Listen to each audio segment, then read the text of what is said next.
मैं अनिल तिवारी को 48 आवर्स का टाइम देता हूँ, रिज़ाइन दे दे या मीडिया के सामने आकर माफ़ी मांगे।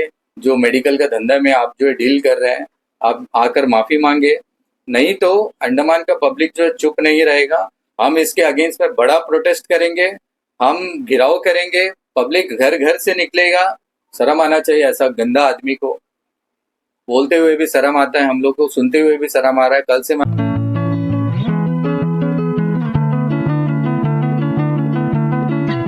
Hello everyone. तो आज हम आए क्लब हाउस येलो रेस्टोरेंट और अब हम जाएंगे इसके फूड को रिव्यू करने। तो गाइस अभी हम आए हैं इस रेस्टोरेंट के प्राइवेट डाइनिंग एरिया में और ऑनेस्टली मुझे ये स्पेस काफी अच्छा और क्लासी फील हुआ है। अगर आप चाहते हैं थोड़ा प्राइवेसी, चाहे वो फैमिली डिनर हो, बर्थडे सेलिब्रेशन हो, group hangout, birthday party, candle light dinner या फिर स्मॉल गेट टुगेदर, तो ये जगह परफेक्ट है। लाइटिंग काफी सॉफ्ट है, सीटिंग कंफर्टेबल है और एम्बियंस एकदम काम वाइब देता है। मतलब आराम से बैठो, खाओ और एंजॉय करो। मुझे पर्सनली ये प्राइवेट स्पेस बहुत पसंद आया है क्योंकि यहाँ बिना डिस्टरबेंस के अपना टाइम स्पेंड कर सकते हो। नमस्कार आप सभी मीडिया पार्टनर्स को। आप सबको बुलाने का मकसद ये है कि कल जो आप लोगों ने आपके न्यूज़ के माध्यम से जो ऑडियो बाहर आया था, जिसमें बीजेपी के स्टेट प्रेसिडेंट अनिल तिवारी, पहले मैं जी बोलता था, अभी मेरे लिए अनिल तिवारी है, और अंशुमन राय, इन दोनों का जो कन्वर्सेशन था आप सभी ने सुना और अभी तक लोग जो है सोशल मीडिया के माध्यम से सुन रहे हैं। ये बहुत ही शर्म की बात है कि भारतीय जनता पार्टी का एक अध्यक्ष, जिसके अंदर में हजारों कार्यकर्ता हैं, पूरा द्वीप समूह के लोग उससे जुड़े हैं। भारत के मैं प्रधानमंत्री श्री नरेंद्र मोदी जी से रिक्वेस्ट करता हूँ, हाथ जोड़ के विनती करता हूँ कि ये वीडियो कैसे भी हमारे मोदी जी के पास चले जाए, जो आज ये प्रेस कॉन्फ्रेंस हो रहा है। आप देख लो, जब से अनिल तिवारी प्रेसिडेंट बने हैं, लगातार इनका कुछ ना कुछ जो है चीज़ बाहर आ रहा है। और कल तो ऑडियो में जो सुनकर लगा, ये जिस तरीके से जो कांग्रेस पार्टी ने अपना प्रेस कॉन्फ्रेंस में बताया, जो खून जलेगा करके, वो सच में सच बात है कि अगर जिसके बदन में खून होगा ना, क्योंकि जीव पंत हॉस्पिटल का जो हालत है और उसके बाद ये मामला बाहर आता है, जीव पंत हॉस्पिटल से जुड़ा हुआ ये मामला, तो आप सोचो कि अनिल तिवारी किस हद तक गिर सकते हैं। रात को ये बैठते हैं, मुझे अच्छी तरीके से पता है, रात को बैठते हैं, दारू पीते हैं और फ़ोन लगाते हैं, और रात को क्या बोलते हैं सुबह भूल जाते हैं। ये पार्टी के अंदर का मामला मैं बता रहा हूँ। कल इन्होंने अपने ऑडियो में अंशुमन राय को बोल रहा है कि मैं आपको आपके बिजनेस को 10 गुना ज़्यादा बढ़ा दूंगा, हॉस्पिटल का बिजनेस को, और आप सोच भी नहीं सकते कि आपको मैं कहाँ लेकर चले जाऊंगा। एक भारतीय जनता पार्टी का स्टेट प्रेसिडेंट अनिल तिवारी और भारतीय जनता पार्टी का स्टेट सेक्रेटरी अंशुमन रॉय, ये दोनों एक ही पार्टी के हैं। प्रेसिडेंट अपने कार्यकर्ता से ऑफर दे रहा है उसको कि मैं तुम्हारा बिजनेस को 10 गुना ज़्यादा बढ़ा दूंगा, तुम मुझे बस जब मुझे फंड की ज़रूरत होगी तो फंड देते रहना। आप सोचो कि एक प्रेसिडेंट का दायित्व होता है कि अपना कार्यकर्ता के कंधे पे हाथ रख के, अगर वो गरीब है, अगर वो जॉबलेस है, तो उसको मदद करना है, उसको कोई रोजगार दिलाना है, उसको, क्योंकि वो पार्टी का काम भी करेगा और समाज का काम भी करेगा और अपना घर भी चलाना है उसको, तो ये पार्टी का जिम्मेदारी होता है। मगर यहाँ पे अनिल तिवारी उनको ऑफर दे रहे हैं कि आपका बिजनेस को मैं 10 गुना बढ़ा दूंगा और जो है आप मुझे फंड देते रहना। अनिल तिवारी कि इन बातों से ऐसा लगता है कि जीबी पंत हॉस्पिटल में जो हमें रोज कंप्लेन आता है कि ये फैसिलिटीज नहीं है, हमें सारा औरतों का सारा सामान मार्केट से खरीद के देना पड़ता है, इवन कॉटन तक भी हमको जो है बाहर से खरीद के देना पड़ता है। तो जीबी पंत में ये सारे चीज क्यों नहीं हो रहा है? क्योंकि अगर अनिल तिवारी चाहे तो जीबी पंत को सुधार सकते हैं, बट वो नहीं चाहते हैं, उनको इसमें बिजनेस दिख गया। मैंने आपको पहले ही मेरे वीडियो में कहा था कि ये समाज से जुड़ा हुआ व्यक्ति नहीं है, ये कभी ग्राउंड लेवल में काम नहीं किया इसने, कोई भी पब्लिक से ये जुड़ा हुआ आदमी नहीं है। इनको पार्टी ये सही से चला नहीं पाएंगे, पार्टी को डुबाएंगे। ये जो मैंने बोला था ये आज सच होता हुआ दिख रहा है। अब बताइए कि एक प्रेसिडेंट बोल रहा है कि हमको फंड चाहिए जब जब जरूरत पड़ेगा, और उनका बिजनेस को ये बढ़ा के देंगे। मतलब एक मौत का एक धंधा चल रहा है, जिसको लेकर जो है ये लोग ये धंधा कर रहे हैं। आप सोचो कि एक एक लोग, अभी कल भी मैंने एक वीडियो डाला था, एक बच्ची को यहाँ पे ऑपरेशन नहीं हो रहा है, एक बच्चा को, उसको जो है बाहर जाना है, बाहर जाकर जो है ट्रीटमेंट कराना है। तो यहाँ हमारे मेडिकल में फैसिलिटीज नहीं है, इसलिए बाहर जाना पड़ता है। उसके लिए हमको मांगना पड़ता है लोगों से, गरीब लोगों के लिए मांगना पड़ता है, जबकि हमारा गवर्नमेंट हॉस्पिटल है, यहाँ पे मेडिकल कॉलेज है, फ्री ट्रीटमेंट है, मगर इसको 50% खत्म करके रखे है, इसको फुलफिल नहीं होने दे रहे, क्योंकि इसमें एक अच्छा बिजनेस दिख रहा है इनको। ये अच्छा सब कुछ हो जाएगा तो सब कुछ फ्री में इधर होगा, तो पैसा कहाँ से कमाएंगे? तो ये पैसा कमाने का जो है ये काम कर रहे हैं। अनिल तिवारी को तो शर्म आना चाहिए। और जो ये सोशल मीडिया में कुछ लोग जो है बीजेपी के लोग सपोर्ट में बात कर रहे हैं, अभी मैंने वो एक बेबी मैथ्यू का एक कमेंट्स देखा, ये एडिटिंग है करके। मैं ओरिजिनल वीडियो ऑडियो आपको दूंगा, अगर आप अपने माध्यम से चला सकते हैं तो बहुत अच्छा है, क्योंकि पब्लिक को पता चलना है क्या झूठ है क्या सच है। और ये इतने बड़े बड़े लीडर्स हैं जो अनिल तिवारी के अगल बगल रहते हैं, ये सब चुप क्यों हैं? जिजित रे के स्पोक पर्सन है, वो क्यों नहीं बोल रहा है ये वीडियो फेक है, ये गलत है? वीडियो तो मैं, ऑडियो मैं प्रूव कर दूंगा ये फेक है कि ओरिजिनल है, मेरे पास ओरिजिनल ऑडियो है। क्यों रामदास चुप है? क्यों संजय सिंह चुप है? क्यों शीला सिंह चुप है? क्यों शेर सिंह चुप है? क्यों प्रकाश अधिकारी चुप है? क्यों विशाल जोली जी चुप है? क्यों मूर्ति अन्ना चुप है? और बहुत सारे लीडर हैं। इन सबको तो, इसमें तो कुछ लीडर्स को वो लोग साइड करके रखे हैं कि मतलब अपने साथ में जमने नहीं दे रहे हैं, और कुछ बहुत खास है उनके जो है, वो लोग जो है इसमें दिन भर उनके साथ रहते हैं। तो आपको न्यूज में डेली के माध्यम से दिख जाता होगा कि बीजेपी में कौन साथ है, कौन किसको दूर रखे हैं। मगर बीजेपी का हर कार्यकर्ता जो है आज स्टैंड लेना जरूरी है, क्योंकि अगर अनिल तिवारी जैसा प्रेसिडेंट आप लोग चाहते हैं तो मैं मुझे तो फिर बीजेपी के अगेंस्ट में बात करना पड़ेगा, क्योंकि कार्यकर्ता का आज दायित्व ये है कि ये बीजेपी ऑफिस को पहले ताला मारे, ताला मार के चाबी अपने पास रखे। जब तक अनिल तिवारी को रिजाइन नहीं देता है, ये पार्टी ऑफिस में चढ़ने देना नहीं है ऐसे आदमी को। इतना घटिया आदमी, ये अपने कार्यकर्ता से फंड पूछ रहा है, तो बाकी जो गरीब आदमी काम कराने जाएगा सबसे फंड पूछेगा। कोई यूनियन काम कराने जाएगा उनसे कमीशन लेगा। कोई भी तरह का मुद्दा को लेकर जाओ पब्लिक, जहाँ पे कोई टीचर्स का मैटर हो गया, कोई डॉक्टर्स का मैटर हो गया, कॉलेज के स्टूडेंट्स का मैटर हो गया। मैं तो कहता हूँ कि जो हमारे यहाँ के छात्र हैं, जो बच्चे हैं, वो भी जाकर अनिल तिवारी को फंड दे दे, ये डीम्ड यूनिवर्सिटी नहीं आएगा, क्योंकि उनको तो फंड का जरूरत चाहिए ना। डीम्ड यूनिवर्सिटी के बच्चे तो आज इसमें बोलना चाहिए। सॉरी, डीम्ड यूनिवर्सिटी बोल रहा हूँ मैं अपने जितने भी कॉलेज के बच्चे हैं, मैं उनको रिक्वेस्ट करता हूँ कि आज तो आपको आवाज बुलंद करना है, क्योंकि यही वो आदमी है जो आप लोगों के अगेंस्ट में खड़ा होकर बोल रहा था डीम्ड यूनिवर्सिटी अच्छा है, उसको लाना चाहिए करके। क्योंकि इनको उसमें कमाई होगा, वो बिल्डिंग बनेगा, उसका जितना भी एस्टेब्लिशमेंट होगा उसमें कई 100 करोड़ रुपये फंड आएगा, उसमें ये सब बैठ के जो है हिस्सा बांटी करेंगे।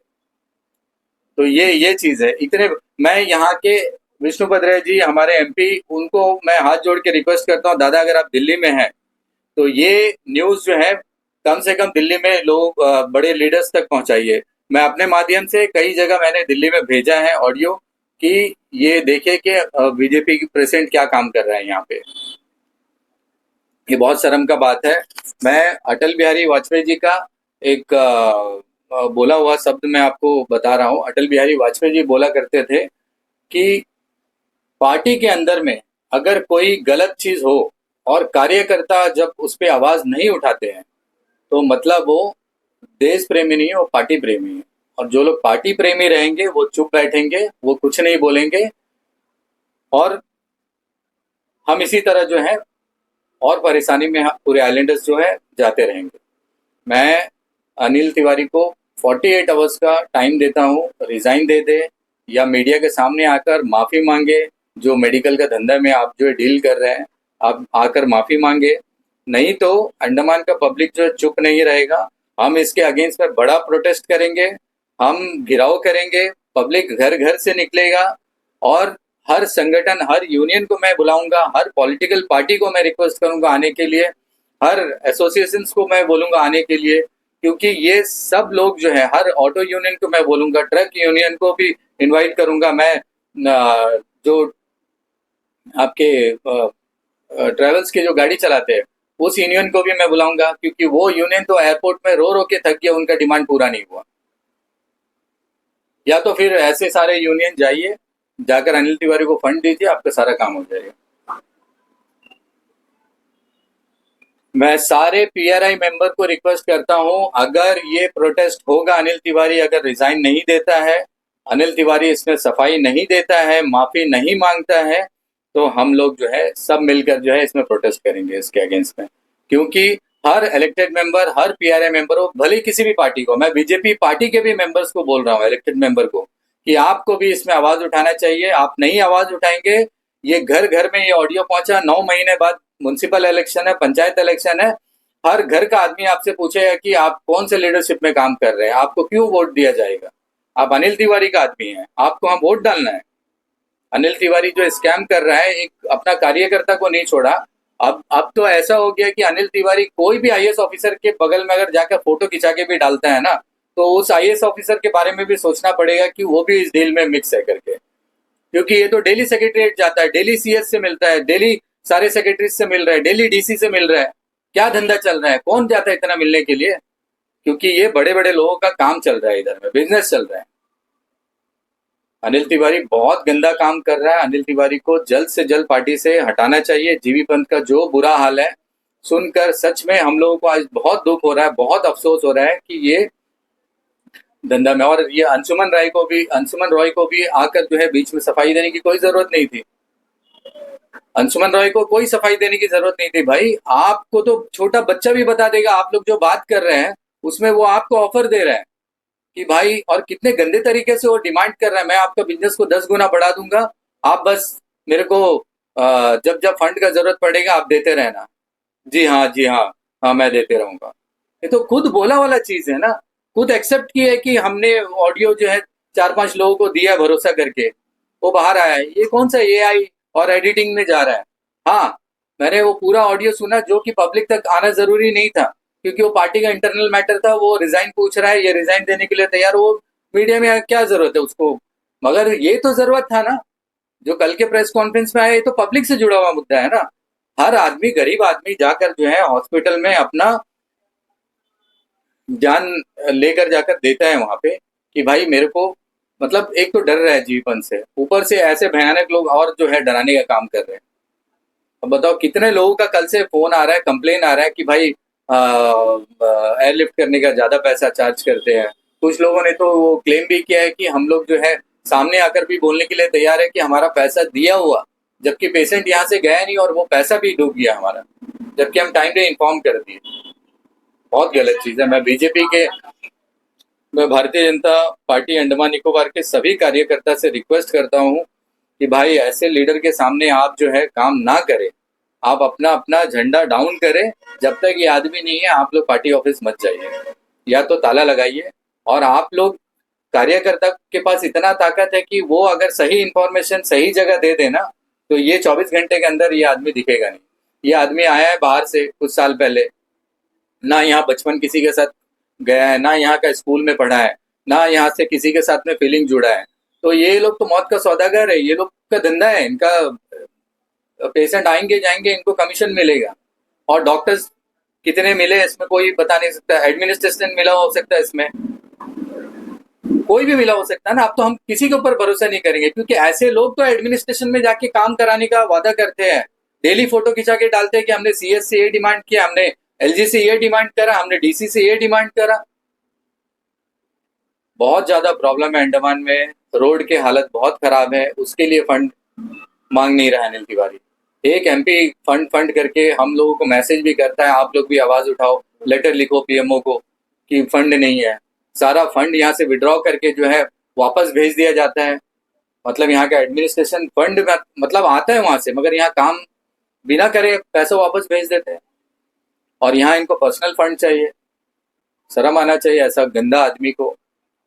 बोलते हुए भी शर्म आता है, हम लोग को सुनते हुए भी शर्म आ रहा है। कल से हम जितने बार हम इसको सुने हैं ना, तो बहुत अफसोस हुआ कि, और अच्छा हुआ कि आज मैं बीजेपी पार्टी में नहीं हूँ। कम से कम मेरे को उससे तो नहीं जोड़ता ना कोई, कि हम लोग भी इस कमीशन वाले लीडर के अंडर में काम करते हैं। अच्छा हुआ नहीं। हाँ, और एक चीज है, अनिल तिवारी को अगर फंड चाहिए तो मैं उनके नाम पे एक ब्लैंक चेक काट के रखा हूँ।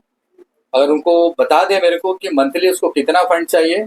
और मेरा एक रिक्वेस्ट है, फंड आप लो, हम आपको कलेक्शन करके देते रहेगा, बट मेरा एक शर्त है कि आप पोर्ट ब्लेयर का जो जीबी पंत हॉस्पिटल है ना, उसको आप सुधार दो। आपको किसी और से कमीशन लेने की जरूरत नहीं पड़ेगा, आप डायरेक्ट हम लोग से ले लो। हम लोग लोगों से चंदा इकट्ठा करके मांग कर मेरा अकाउंट में डाल के आपको मंथली जो है पेमेंट कर देंगे। आपका नाम लिखा हुआ, आप जब जब बोलेंगे हम लोग लाकर चेक देते रहेंगे। मगर अंडमान का रोड ठीक कर दो। आप इतने बड़े बड़े मिनिस्टर यहाँ पे आ रहे हैं, जो प्रोजेक्ट अभी तक शुरू नहीं हुआ उसको बनाने के लिए बड़ा बड़ा मीटिंग्स हो रहा है, बड़े बड़े कॉन्फ्रेंस हो रहे हैं। मैं चाहता हूँ कि आप, हम उसके अगेंस्ट में नहीं है, हम ग्रेट निकोबार प्रोजेक्ट के अगेंस्ट में नहीं है, हम समर्थन में बात करते हैं। हम भी समर्थन देंगे, सब अंडमान पूरा समर्थन देगा। आप हेल्थ मिनिस्टर को बुला के जीवीपन दिखा दो क्या हालत है। आप रोड मिनिस्टर को बुला के रोड दिखा दो क्या हालत है। आप जल विभाग का मंत्री को बुला के दिखा दो हमारे डैम का क्या हालत है। बारिश होने के बाद भी मैं एक मीटिंग अटेंड किया था, 48 में हमारा पहुंच गया लेवल, 44 में, 48 में लास्ट। उसके बाद बरसात आया तो 58 में पहुंचा है। अभी हमें 66 में ओवरफ्लो होकर जाएगा। 66 का लेवल आने के लिए जो है बरसात होना अभी और बाकी है। मगर पूरे देश में जो चल रहा है, जैसा हमको न्यूज में और इसमें क्लाइमेट का जो रिपोर्ट दिखा रहा है, लग नहीं रहा कि बारिश इस बार अच्छे से होगा। तो पानी का बहुत दिक्कत आपको फेस करना पड़ेगा। ये सब बहुत पुराना प्रोजेक्ट है, ये ऐसा नहीं है। 15 साल से 15-20 साल पुराना डिमांड है। हमारा डैम को ठीक नहीं कर रहे हैं। अभी कुछ मीटर बढ़ाए हैं, बट वो बढ़ाने से जो नहीं हो रहा है, वो 66 तक ही पहुंचा है, वो सब नहीं हो रहा है। तो इतने सारे प्रॉब्लम्स है। एजुकेशन मिनिस्टर को लेके आकर दिखाओ कि ये बच्चे रोड में क्यों बैठे थे, क्यों रो रो के डिमांड कर रहे थे, चक्कर आ रहा था, बेहोश हो रहे थे, धूप में बैठे बच्चे, कितना दिन गुहार लगाया एडमिनिस्ट्रेशन से, मगर किसी को कोई परवाह ही नहीं है। आज पूरा अंडमान एक हो जाओ, ऐसे आदमी को पकड़ो, उठाओ, यहाँ से फेंको, बाहर भेजो। ये पूरा यूपी समाज का भी नाम खराब कर रहा है। अगर उत्तर प्रदेश में रहता है ना, योगी जी इसको गोली मार देते। ये इसलिए वहां से भाग के आके यहाँ पे ये धंधा कर रहे हैं। वहां रहता, वहां पकड़ा जाता तो वहां गोली मार देते उसको। तो मैं सबको बोल रहा हूँ, अगर ये आदमी रिजाइन नहीं देता, ये आदमी अपना माफी नहीं मांगता है जनता से, तो हम सब मिलकर जो है एक साथ होकर, मैं एक पीआरए मेंबर हूँ, मैं किसी पार्टी में नहीं हूँ, इलेक्टेड मेंबर हूँ। मैं चाहता हूँ, और एक चीज मैं आपको बता रहा हूँ, जंगली घाट एरिया में, प्रेमनगर एरिया में 200 से 300 पिग जो है पाल के रखे हैं। पालने वाला कौन है पता है आपको? बीजेपी का वाइस प्रेसिडेंट, उसी का पूरा परिवार जो है ये पाल के रखा है। ये पूरा जो पिग जो है, पूरा फिनिक्स बे, लैनीपुर, हैडो, नया गांव तक भी हमको खबर है कि नया गांव, जंगली घाट, डेयरी फार्म, लंबा लाइन, स्कूल लाइन, गोलघर बाजार, अबडिन बाजार, मोहनपुरा, ये सारे जगह जो है, मरीना पार्क तक भी दिखा गया। आप बताओ कि जब एक कोई मंत्री आता है, हमारा म्युनिसिपल का स्टाफ को 15-15, 20-20 मीटर में लोग खड़ा कर देते हैं, उनको धूप में खड़ा कर देते हैं, जैसे ट्रैफिक पुलिस खड़ा रहता है वैसा उनको यूनिफॉर्म पहना के खड़ा कर दिया जाता है कि कोई भी स्ट्रे एनिमल्स जो है मंत्री को डिस्टर्ब नहीं करना। भले पूरा अंडमान मंत्री जाने के बाद डेली डिस्टर्ब हो जाए, मेरे एरिया में तो ऐसा गंद मचा हुआ है। जंगली घाट एरिया, गोलघर एरिया, फिनिक्स बे एरिया में लोग अपना पौधा गाड़ते हैं ना, प्लांट, अपना फूल पेड़ बना डालते हैं या बगीचा करते हैं, और सत्यानाश उसका। जितना भी सेफ्टी टैंक का पाइप है टूट जाता है, पानी का पाइप तोड़ देते हैं। मतलब इतने लोग परेशान है। आज के मीटिंग में भी मैंने बोला है, मैंने 7 दिन का मैंने नोटिस दिया है, लेटर दिया है सेक्रेटरी पीबीएमसी को, चेयरपर्सन पीबीएमसी को, कि अगर 7 दिन में आपने पिग वाला मैटर सॉल्व नहीं किया तो मेरा पूरा वार्ड आपका म्युनिसिपल के सामने खड़ा रहेगा 8वां दिन में, याद रखिए। ये मैंने आज लेटर दिया, मैं आपको उसको कॉपी भेज दूंगा। तो ये प्रॉब्लम हम फेस कर रहे हैं। और ये भी फंड, मतलब वो जानवर का फंड भी जो है ना जाता है प्रेसिडेंट को, क्योंकि वाइस प्रेसिडेंट ये धंधा कर रहा है ना। वाइस प्रेसिडेंट धंधा भाई पूरा अंडमान को मालूम है शेर सिंह कौन है करके। शेर सिंह जो है कभी बोला है कि इतना सिटी में जो हम लोग जानवर नहीं घूमना है, स्ट्रे एनिमल्स जो है नहीं घूमना है, खासकर जो पिग जो है, जो लोग अब बच के जाते हैं कि कोई गंदा ना हो जाए, ऐसे एनिमल घूमता है। देखिए भाई, बोलने को तो बहुत सारा पॉइंट्स है, मगर मेरा मेन एजेंडा यही है कि अनिल तिवारी जो है अपना रिजाइन दे, और थोड़ा सा भी शर्म है तो रिजाइन दे दे, नहीं तो हम रोड पे उतरने वाले हैं इसको लेकर। अब पूरा अंडमान उतरेगा, मैं आपको बता रहा हूँ। मैं इंटर आइलैंड से भी लोगों को बुलाऊंगा। हम इसको देखते कि ये आदमी ये सिर्फ ऑडियो में कैसे बच जाता है। इतना बड़ा क्रिमिनल आदमी है, अगर ये इस तरह पार्टी में रहेगा तो पार्टी तो मैंने पहले ही बोल दिया कि डुबा देगा, और आज वही हो रहा है। कौन कार्यकर्ता आके इसके समर्थन में बात करेगा, बताइए ना। कौन कार्यकर्ता आके बात करेगा, कौन सा स्पोक पर्सन आके बात करेगा कि अनिल तिवारी बहुत अच्छा आदमी है, अनिल तिवारी का ये ऑडियो नहीं है, अनिल तिवारी इस तरह बोल नहीं सकता है। एक आदमी को बुलाओ, मैं उससे डायरेक्ट बात करूंगा, और ओरिजिनल ऑडियो वीडियो जो भी है ना उसको मैं दिखाऊंगा कि क्या ओरिजिनल है। मैं आपको शेयर करता हूँ, ले लीजिए। थैंक यू, धन्यवाद।